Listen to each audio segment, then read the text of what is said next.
The following is a production of DallasCowboys.com and the Dallas Cowboys Football Club. How about them Cowboys? Yeah, go Cowboys!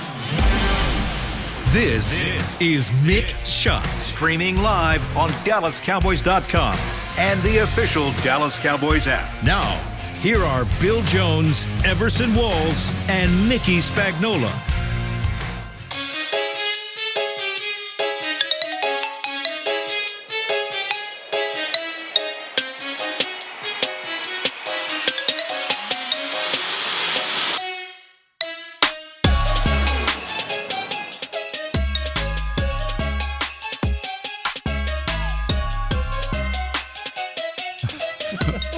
Producer Supreme said we're going to open with some Christmas music today. Is that Christmas music? I think that's one I've not heard before. Where's Jingle Bells or something? Rudolph or something? That sounded like bells. There are bells, yeah, but yeah. I don't. That's not the Christmas music I was listening to as I was making my way in today. If that indeed that is you Christmas want Jingle music. Bells? Yeah, if you got Jingle Bells, I would prefer that. I got a version of Jingle Bells. What Give was me a that? second. Was that the Mannheim Express or something? Here's Jingle Bells for you. All right.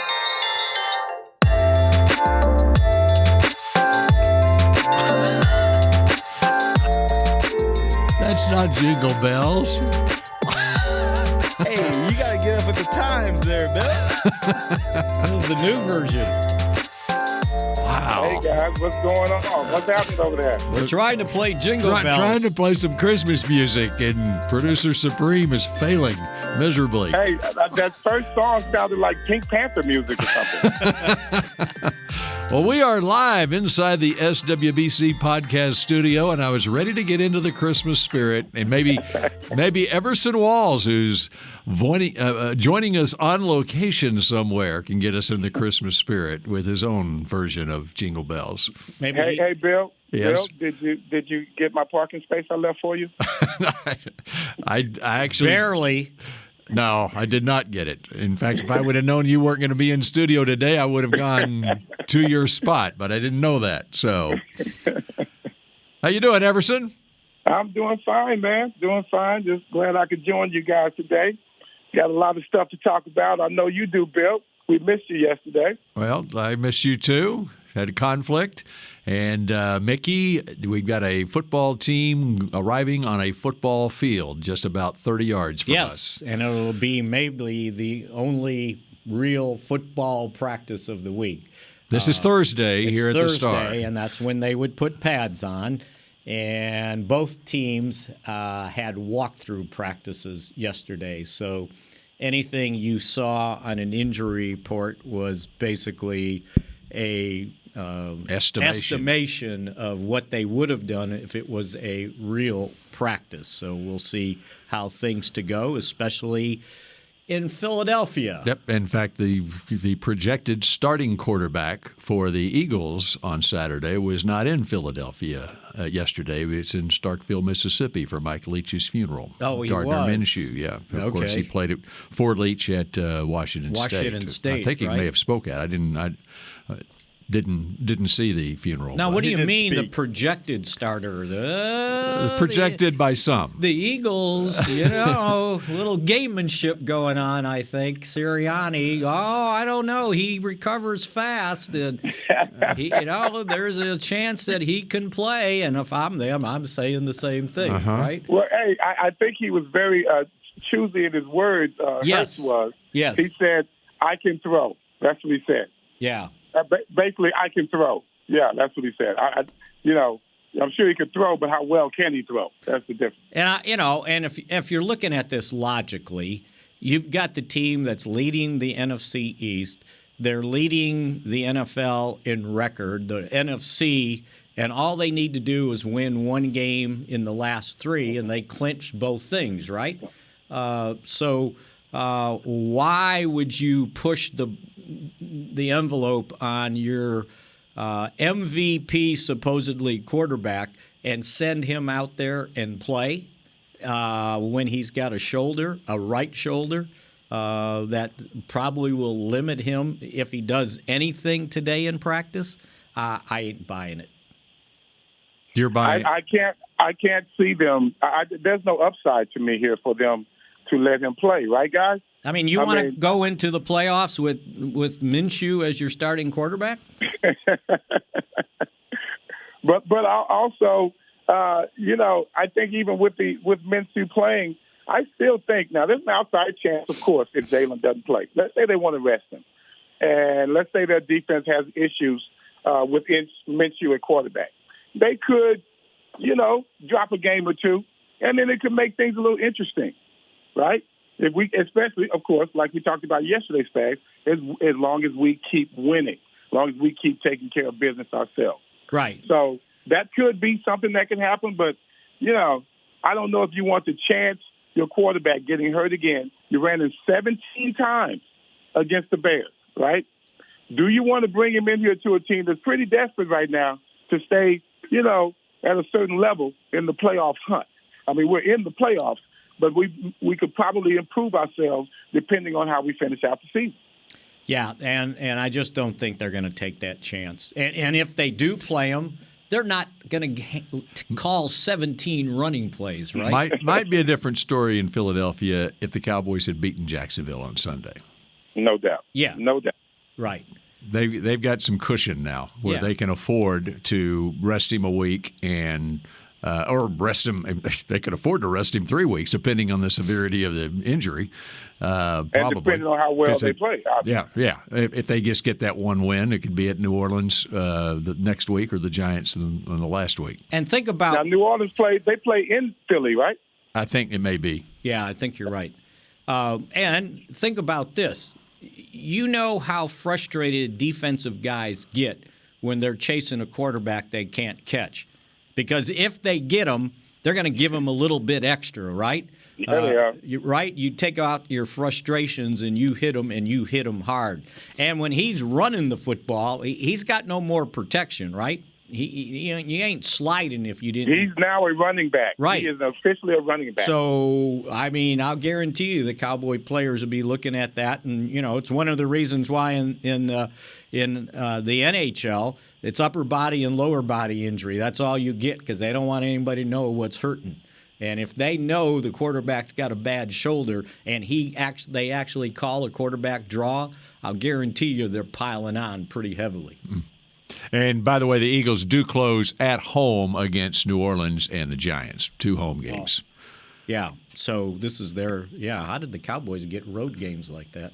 Well, the Eagles. 3 of the last 4. Well, the Eagles. This is their 3rd straight road game. Straight road. Yeah. In fact, I think every team in the league may have a stretch of 3 straight road games like that at some point. Or the Cowboys just had a stretch of 3 straight home games prior to going to Jacksonville. Right. And so they with this 17-game schedule, you're getting that more often. So now you get but the 3 Cowboys out of 4. are actually they've got 3 out of 4. But if the Cowboys don't win this division, which looks like it's going that way right now, the Cowboys are going to be playing 6 of the next 6 of 7 on the road, Mickey. Right. Actually, if you count the Super Bowl, that would be 7 out of 8 on the road. Right, Everson? I caught that, Bill. And that's pretty good. And if they win that first playoff game, and it's probably the 4th seeded division winner, right? Tampa Bay, the way it looks, right? You win that game, and if all the other division winners, that's what I'm saying is if the playoffs if the top seeded teams win, the Cowboys would be potentially playing on the road. No. But what I was going to say is you're going to have to play Philadelphia again. Yeah, you would play the top seed if you're the lone wild card team left. You're going to Philadelphia, so. That always brings in, you got to sell out to win, right? Yeah. The Cowboys. Mm-hmm. Yes. Philadelphia doesn't have to show everything thinking, we might have to play that team again. So it would be interesting to see how they would go against it. But you realize, Mike McCarthy pointed it out, I think, after we walked off, that, they've prepared for Jalen Hurts, right? So they know what they've got there. But Minshew played the last game of last year against the Cowboys, so they had to prepare for him. That's pretty bad. Pretty bad. Well, it was 51-26. I looked it up. He was 19 of 33 for 186 yards, 2 touchdowns, 1 interception, 3 sacks. with a quarterback rating of 81.1. But at least he has started games in the NFL. He's started 22 of the 30 games he's played. And he actually has thrown 37 touchdowns and 11 interceptions. So not terrible. But this year, he's only attempted 4 passes. So he hadn't played a lick until Hey, Spags, Saturday. I have a question. Uh-huh. I have a question. You kind of slid a little statement right in there. You said if you're going to play a team 2 times, like, almost like back then, you're saying that you said the teams are not going to show everything that they have. Is that what you said? Well, I was saying maybe Philadelphia can do that. Are you saying that teams are tanking? No. Is that your official statement that you're making right here? No. That coaches do tank in the NFL? I did not use the T word. I know you didn't, but I believe that's I what was you saying if you have some things that you want to do that you don't want other teams to know, those unscouted looks that Mike McCarthy talks about, you might save that for the playoffs. Yeah, that sounds like reporter talk. So, yeah, thank you. It was not any part of my mind when I said that. But if you want to bring it up, that's fine. By the way, that game you mentioned, the Cowboys and the Eagles to close out the regular season last year, which was, as you mentioned, a 51-26 Cowboys win. Gardner Minshew, his weapons that he had in that game included Jalen Reagor at wide receiver, who's now a Minnesota Viking punt returner, basically. Quez Watkins did play in that game, and he's their third receiver now. And Devontae Smith did play in that game. Most notably, they did not have a guy named A.J. Brown on their team. Yeah. And Miles Sanders didn't play in that game. So, but had they already clinched a playoff spot? Am I wrong? Didn't they finish no? I was trying to remember. That would take too much work to figure that out. Right. Well, yeah, obviously they did make the playoffs, yes. Because they probably rested and said, okay, we can't. Well, they finished 9 and 8. 9 and 8. I said so 9 and 7. They obviously they didn't need the win to make the playoffs, as Everson just said. Yeah. So yeah, absolutely. Right. That was the last game of the season. They lost it big, and then they lost to Tampa Bay in the first round of the playoffs. And as for the Cowboys, they still have illness going through that locker. I don't know why I go in that locker room, by the way. Can you put your mask on going in? I should. I started sniffling today, and I was like, well, yeah, I was in that damn locker room. Micah Parsons not going to be here today. They told him to stay home. He's got an illness, and there's a couple other guys that have illnesses in the family, so they're making those guys mask up.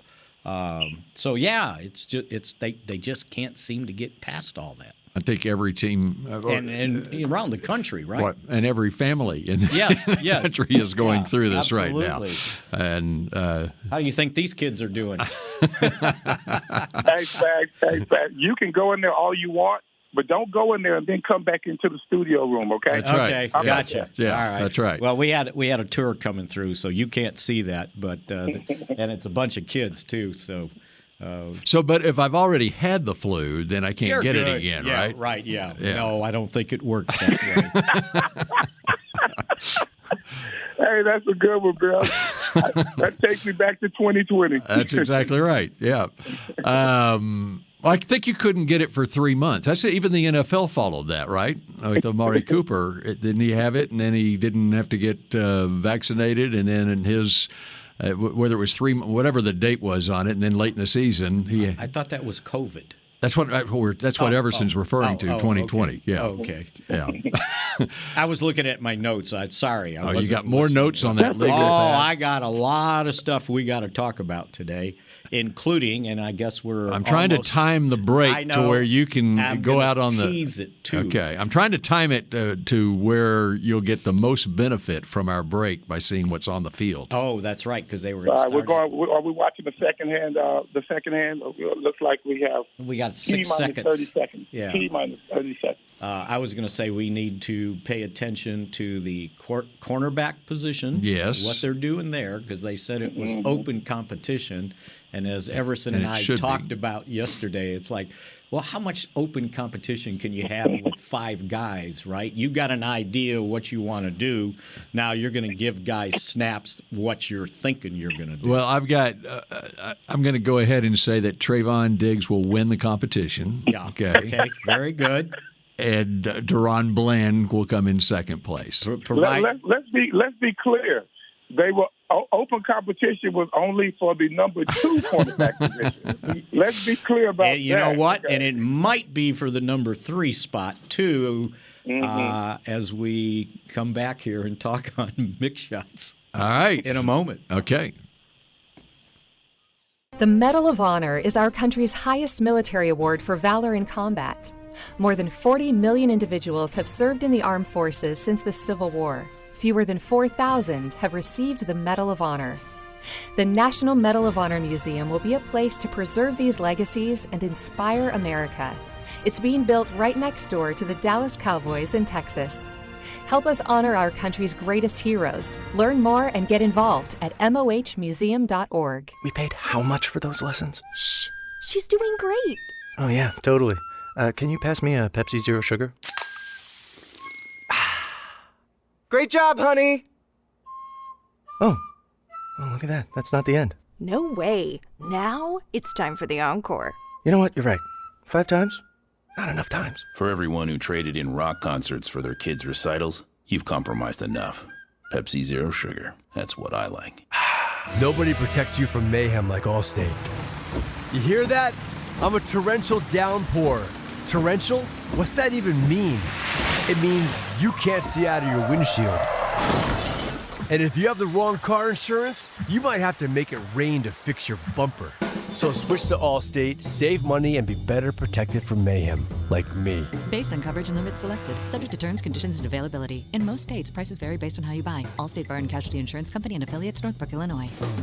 What do you call a group of grown men and women with their faces painted silver and blue who get together every week to share a 3-hour-long ritual of jumping, singing, and toasting Miller Lite in 10-gallon hats while yelling, "How about them Cowboys?" You call it Miller Time in Dallas.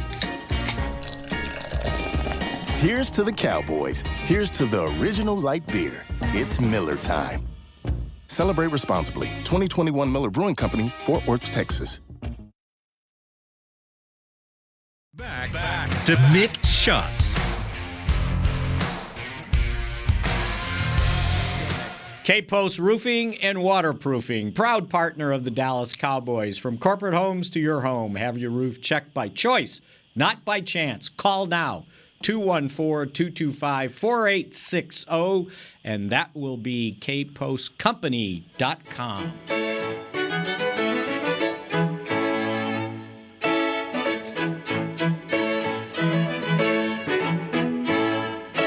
There you go, Bill. It's much more like it. That's a little better. Much more like it. That's a little better. Well, imagine the guest on NFL Network is Rayshawn Jenkins. Have they come out with the Players of the Week? Well, maybe that's why he's on. I don't know. It doesn't say that, but they gave all his glorious stats he had in the game. Well, they were What's the story on him, Bill? I know you know everything about him. What's the story on that guy? He had 18 tackles and 2 picks and a pick 6. That's all I know. He's got no background on that guy. And the Cowboys didn't either. That's why he had such a good game. No, I'm kidding. No, he obviously won the AFC Defensive Player of the Week award. They awarded it for the first time ever as soon as that game was over. Yeah. That's a good one. And Rayshawn, let me find Rayshawn here. I'm surprised you don't know his college background, high school football team. Come on. How many sports? He was a big free agent pickup from the Chargers for them. Okay. Started 14 games last year for the Jacksonville Jaguars, but people weren't paying attention to Jacksonville. No, they weren't. They were only it was a paying different situation. To whoever the head coach was. That's right? exactly right. Yeah. They appear to have cleaned that up. Yes, in a major way. And Doug Peterson and the Jaguars were rewarded by the Philadelphia Eagles, right? Mm-hmm. Oh, that's right. You saw that? No. What did I? They sent him how many cheesesteaks? No, they did not. They did. Oh, yeah, for their victory over the Eagles. Is that bulletin board material? Going to grind that in? Cheesesteaks. You know, that was pretty cheeky right there. You know that, right? That's right. That's real cheeky. I mean, give me a break. That's like us sending, apparently that's bulletin board material for Everson Walls there. No. Okay. Let's send some braised shoulder to the Bears. You know, braised shoulder meat, whatever, to the Bears. I mean, come on, man. We can do this all day.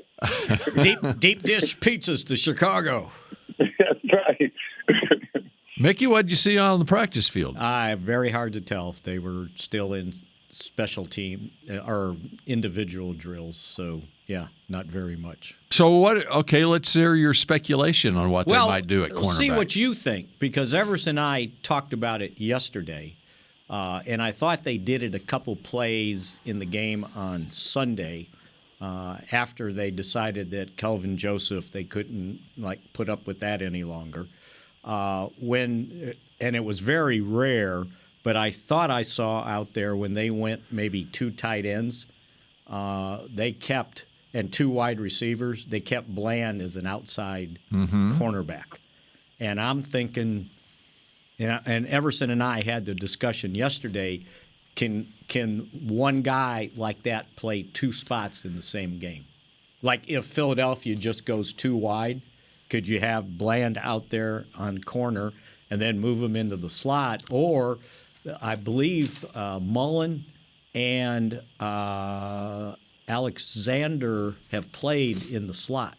I definitely Alexander has at his size. Yeah. And so and Mullen, that's the determination as well, Spags, when you think about the personnel. Right. If you have 2 tight ends, 2 wide receivers, yeah, it's a no-brainer that you're going to have Bland outside. Right? Yeah, I would think so. Right. But and then this is your opportunity to have a safety, one of the bigger corners even, just one of the bigger corners to cover inside on a tight end. You understand? Yeah, and that's what Curse. That's the matchup problem. And that's what Curse would do. Whichever guy's the best receiver of the bunch. But even if they go 3 wide, would they think of just leaving? They think Bland's better and. So I mean, Bland played 65 snaps against Jacksonville. Yeah. And Diggs played 70. So he only missed 5 snaps. Right. So Joseph had 37, and where's Wright? Wright had 19. So they combined for 56 snaps. So if they were in 3 wide, which option is easiest to help with double coverage? The guy in the slot or the guy outside? The guy in the slot needs more help. Okay, but you can do that. I'm saying you can do it, right? You can do it with what? A safety. Can you put a safety over the top? Yes, you can. And help? With help, you can put a safety on him. I wouldn't like to do it. Yeah. But with help, you can put a safety on him, especially somebody like Wilson. He's a little bit smaller, maybe a little niftier, right? I wouldn't want to put Curse on a slot. Yeah, not Curse. I was thinking of depending on who the corner was, you could use Hooker, right? Well, yeah, Hooker could stay inside because he has the footwork for that. But if you're going to get a big man inside, a bigger guy, you're going to have to go with some type of help. Because they did have a couple snaps with Nashawn Wright. He moved into the slot, and I can't remember who told me. But someone said that Wright is capable of playing in the slot. So it'd be interesting to see how they mix it up. And a lot of that is whoever's the extra corner who's going to be eligible is going to have to help on special teams. Because although I guess Kelvin Joseph could go back to special teams, assuming he's active, right? Well, Sure. We hadn't talked about this guy in a long time. This would be a real nice time for him to step up and show what he can do. I don't know what he's been doing in practice. I hadn't heard anything about my boy Marquise Bell. Okay, I've been seeing that number 41 appearing on the field, occasionally, somewhere around the ball. Is it just out of the realm of possibility that he has the ability to get in and make some plays at all on regular down? Bell got 6 snaps on defense against Jacksonville and all the special teams reps. The previous 5 games he was inactive. Inactive, right? And against Chicago, he had 15 snaps on defense, and he has totaled 22 snaps on defense this season. So he hadn't had much experience, but he is somewhat versatile as a safety. Mackenzie Alexander is the guy that I'm intrigued by, because of his stature. If you decide to play Bland outside, and I'm assuming Alexander, being a 5'10" cornerback, is more suited to play inside, and he's got, he was at Minnesota.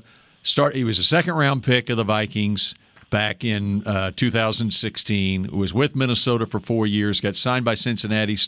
Played 13 games. Started 10 in 2020. Came back to Minnesota last year. Played 16 games. Started 5 games for Minnesota. And there's coaches on this staff who are familiar with his work in Minnesota. So, well, he's got good footwork. He's got the stature of a cornerback. And so he's the guy. Yeah. So he's the guy that might be the saving grace for the secondary right now. But Mullen has done it this year. Yes. Right. Exactly. Right. Now, but he's a 6'2" corner, and his skill set may not be suited for inside. Right. And the other. And what about experience? What kind of experience? And his experience, let me get back over to him. He's also a guy who's a second-round draft pick of the Raiders in 2019, out of Clemson. And with the Raiders. Both Clemson? Both of them Clemson. And he started 10 games his rookie year with the Raiders. He was a 16-game starter his second year in 2020 with the Raiders. 5 starts last year with the Raiders, and this year with Arizona, 8 games, no starts. And so he was active for 8 games, but he wasn't active defensive. I'm looking for his snaps now. I got to find the snap counts. Arizona this year, 124 snaps on defense. And with Vegas last year, 229. So not a lot of defensive snaps, but he only played 5 games. He was only healthy for 5 games last year with Vegas. So there's your numbers on him. Those are the 2 guys that we don't have enough information on because we haven't seen them in a game and we can't watch them in practice. Yeah.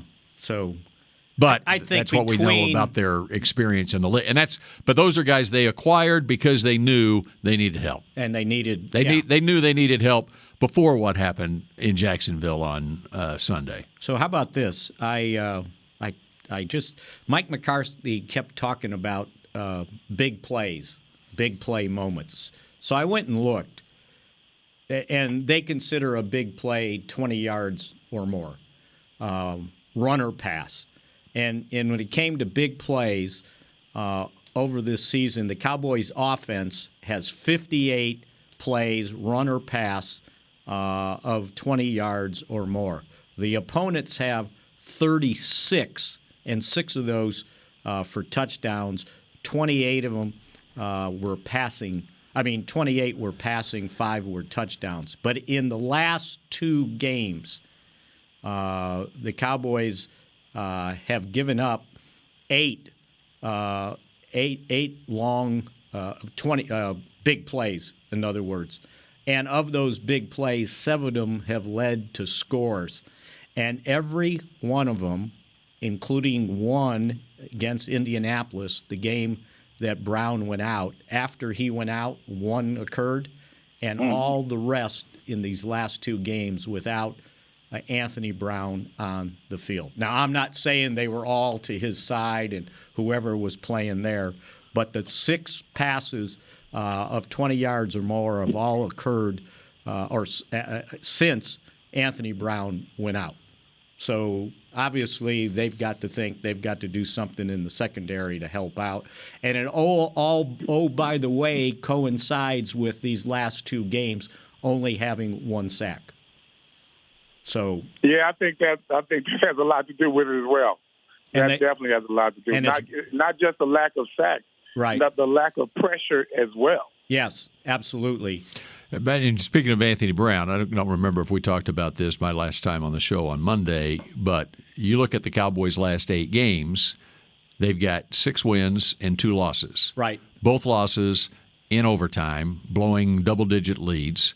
And in both those games, Anthony Brown not being out there was a big reason why. He had a concussion against Green Bay. I forgot about that. He had a concussion against Green Bay, only played 23 snaps. And so Kelvin Joseph played 41 snaps in that game, and that was the game where Christian Watson went off on Dallas for 3 touchdowns.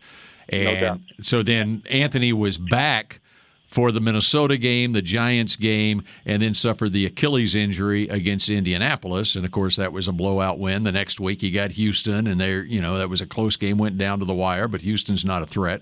Jacksonville was a threat, and the secondary got exposed without Anthony Brown. And, of course, they had lost Jordan Lewis prior to the Green Bay game. But those are the only 2 losses were, and there's a lot of cornerback issues in both those games. And this is not just a coincidence. I mean, the most big plays the Cowboys have given up this year in one game, Green Bay. The second most, 4 in each of the last 2 games.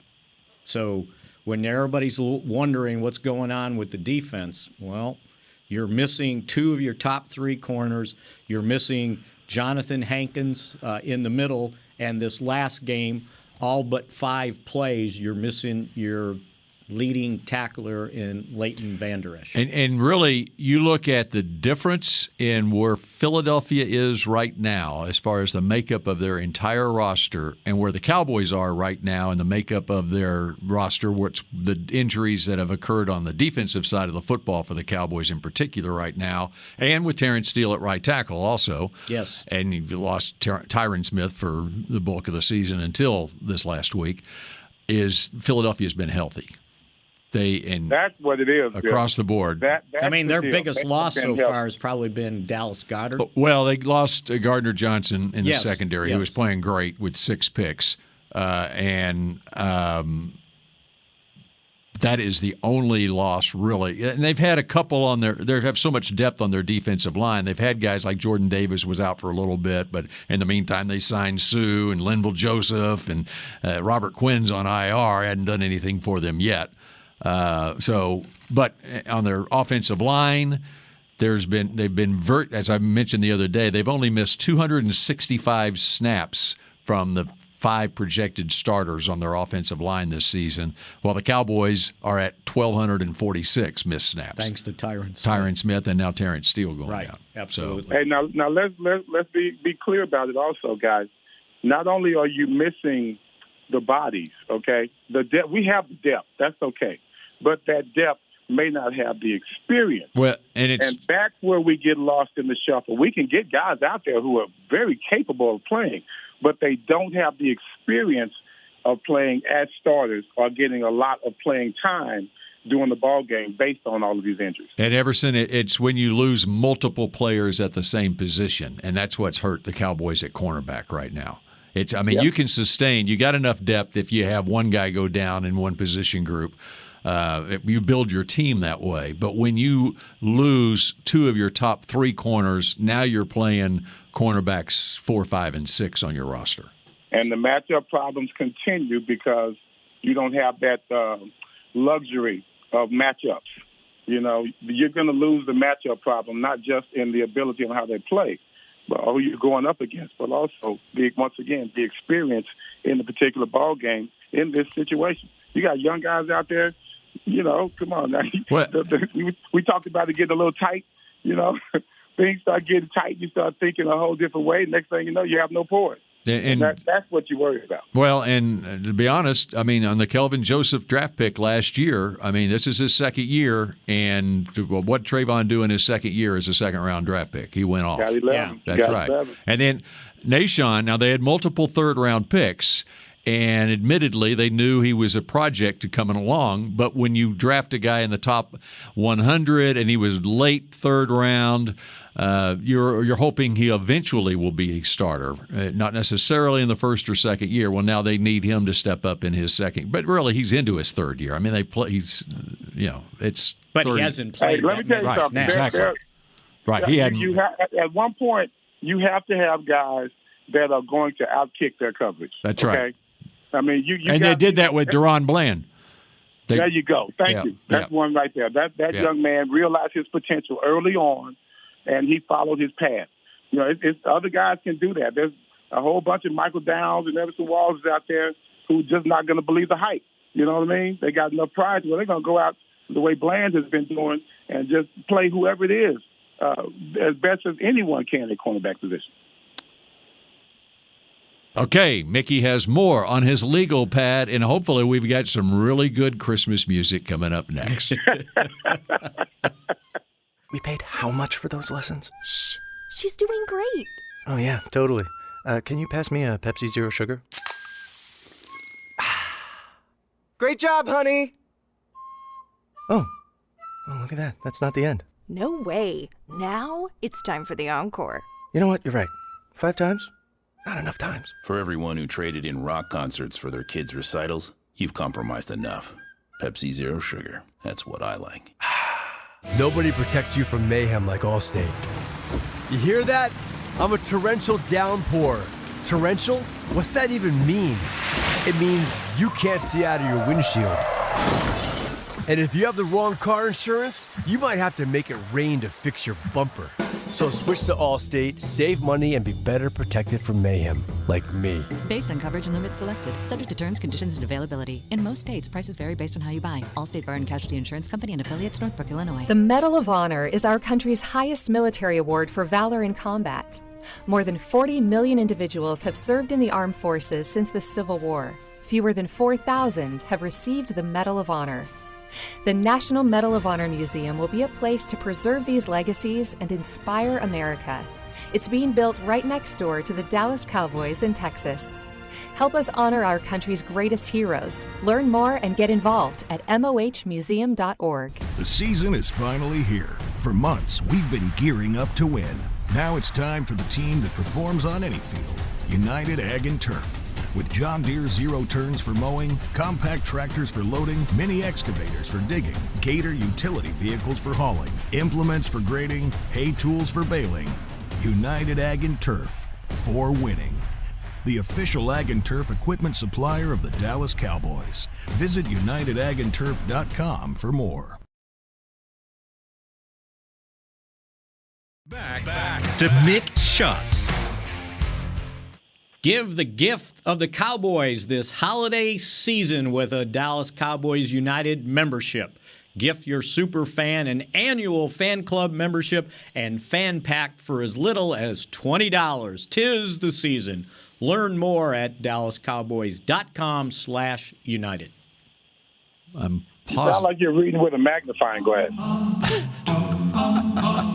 I think you need to clean your ears. Oh, music to my ears here. I think. Oh, that's a version of Jingle Bells. Just not any old times. No, it's not. Okay, we're going to. No, you do remember I have like ASCAP BMI that I have to find music that we can actually play and not because if I play stuff that you know. I have to find this on our network music stuff. So they're going to fine you if you play. Well, no, they just will shut your podcast down. That's what happens. Okay. Yeah. So you want people to listen to your podcast. We don't need to listen to any music if you don't want to, then, Producer Supreme. There you go. All right. You want me to go back to my big pad? Yeah, you got something? Because I've got something otherwise. Yeah, I thought it's worth mentioning that Franco Harris. That's exactly where I was going to go. Passed away with the 50-year anniversary of the Immaculate Reception coming up this week, I believe. Yes, and in fact, on Saturday night, the oddly enough, the NFL scheduled the Steelers to play the Raiders Christmas Eve night. It's a Saturday night game, and Franco's number was to be is going to be retired. Yeah. And he was to be honored there in Pittsburgh on Saturday night. 72 years old. Mm-hmm. Everson, did you have the opportunity to play against Franco? I did. It was at the end of his career. He was, he was having a tough time by then. Right. Thank goodness. At that time, you had Bradshaw himself. Stallworth played until around 85 or 87 or something like that. Lynn Swan ended up leaving around 83, I think. So, when I came in 81, I kind of caught those guys at the end of their career. Had good matchups with John Stallworth. But, Franco, you remember he ended up going to Seattle and finishing out his career. And so, I thought that was a sad moment in his career because he really did believe in the Rooney family. He trusted them with all. Just a quick note, my mom made me go to this union convention, Players Association convention in Albuquerque in 82. And this is all starting to lead up to some of the benefits we have now. But way back then, I wasn't even a union rep. I was 2 years in the league. And I heard amongst all of the fussing, people, mad about management. You had players in there fussing about coaches and negotiations and how the teams treat them. Franco Harris got up and said, I love the Rooneys. He went against everyone in the room. He said, the Rooneys have been good to me. I love the Rooneys. He said, there's no way that I can consider striking against them because that's what the whole convention was all about. Right. And I thought that was one of the more unique moments in my life because, you see somebody like that who's so strong. And, of course, he was on the wrong side of the fence on this one, but he still had the ability, the strength, and the courage to just come out and say, guys, I love the Rooneys. They've been good to me, and I'm not going to go against them. So, and then to end up with him being in Seattle soon after that, I thought that was very telling about how his career went. So the Immaculate Reception was December 23rd, 1972. Right. So this is the 50-year anniversary is coming up on Friday. So I remember where I was. Were you watching the game by any chance? Yes. In fact, I still consider it to be the greatest day of watching football in my life. I remember. Why is that? It was because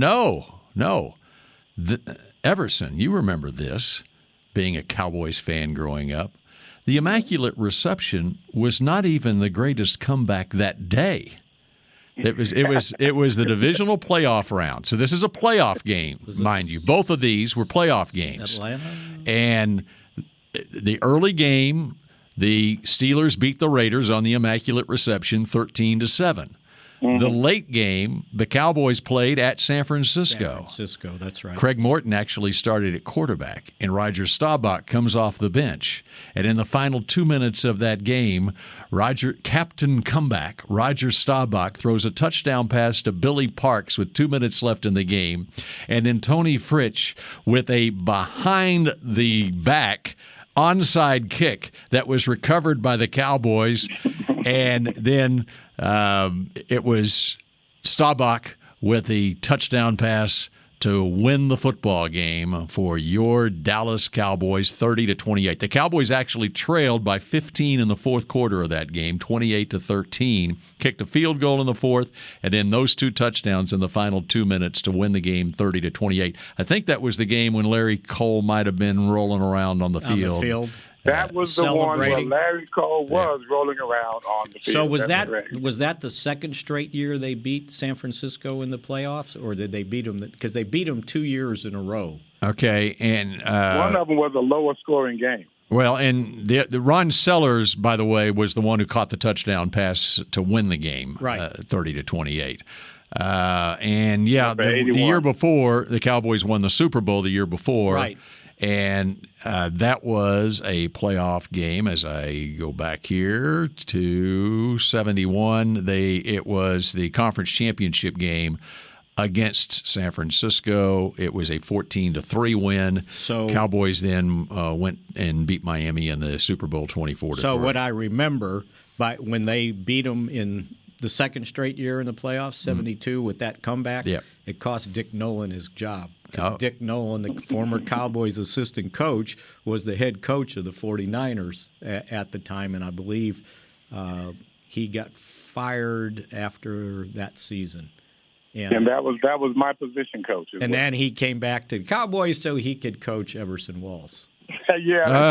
Nolan was still the coach in 73. 73? Yes. Okay. Yeah. Nolan was still, and they went 5-9 in 73. And he was still the coach in 74, Mickey. Oh, I thought they had fired him. But they went 6-8 in 74. And it wasn't nearly as dramatic. Right, yeah. But it started the downslide, right? That's true. Didn't help.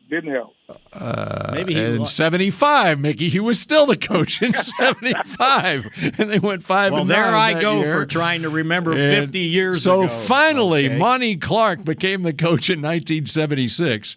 So let me go back to 75 just to see if 3 losing seasons. Right. In a row. Well, I don't know why I'm looking at 75 because they obviously didn't make the playoffs. Yeah. So it was the Hail Mary that against Minnesota that cost him the lose. I got to tell you, it was that San Francisco game. It kind of made you start believing that, you know what, every week we might have a chance. Right. You know, that kind of started the whole culture. You know what I mean? I mean, Don Meredith was amazing in some of the things that he did with Bob Hayes and his running backs, Dwayne Thomas and those guys. But when you start thinking about it, wasn't just Roger, but it was the ability for Tom to call those plays. He finally put his trust in one quarterback. And to me, that kind of started that whole culture of, you know what, at any time, as long as we're in earshot, we can win this ball game. And as I recall, what happened that season, Staubach got hurt. Because Staubach won the job in 71. No, he got hurt in training camp, right? In 72, shoulder? Right. Yeah. But he got hurt a number of times in his career. Yes, he did. And so you got to figure out, okay, what year was that? But obviously, in 71 was the quarterback shuffle game against the Bears, 23-19 loss. And then Landry made the decision to go with Staubach. They reeled off 10 straight wins and won the Super Bowl that year. Then Staubach gets hurt in 72. But he came off the bench in this game. Morton had started. I believe it was a sprained shoulder. Just to where we started the show with a sprained shoulder, right? AC joint? I think he ended up having surgery, too. Okay. And it took him a while to recover. But, yeah, maybe that's why. Is that when the Redskins hit him on the goal line? It was a preseason game he got hurt in. Oh, okay. No. Houston, maybe. And I remember that game because I was on my freshman year in college. I was on semester break watching the game at home. You're talking about the Immaculate Reception. Yeah. And I remember running. I was watching it in the living room. I yelled at my mom, who was cooking. I said, "Oh, you got to come and see this. You're not going to believe it." And unfortunately, 50 years ago. Wow. And the Staubach injury did come in preseason in 1972. It was against the Rams, and he was tackled by Marlon McKeever. I remember that name. And, see, my memory was good there. I just stretched it a little too far. Yep. So, but it was to this day, 50 years ago on this Friday, December 23rd, 1972, was my favorite day watching football. Well, Everson, were you old enough to watch the game? He's my age. Of course he was. Come on. Hey, we're the same age. I just look good, Spags. I'm really All right. That does it for this edition of Mick Shots. And Everson, you will be joining us again tomorrow? I sure will, sir. I will Okay. be right here waiting on you guys. Me and Chris will be waiting on y'all to get in from getting a parking spot. There you go. All right. And I can't wait to hear what Christmas music that Chris finds for on his allowed. I think we should all contribute to this. Obviously, he needs help. No, it's his allowed list. Let's remember. He's limited. Yeah. Good luck with that. Yeah. Limited selections. All right. We'll shout at you again tomorrow on the next edition of Mick Shots. Go Cowboys. This has been a production of DallasCowboys.com and the Dallas Cowboys Football Club. How about this, Cowboys?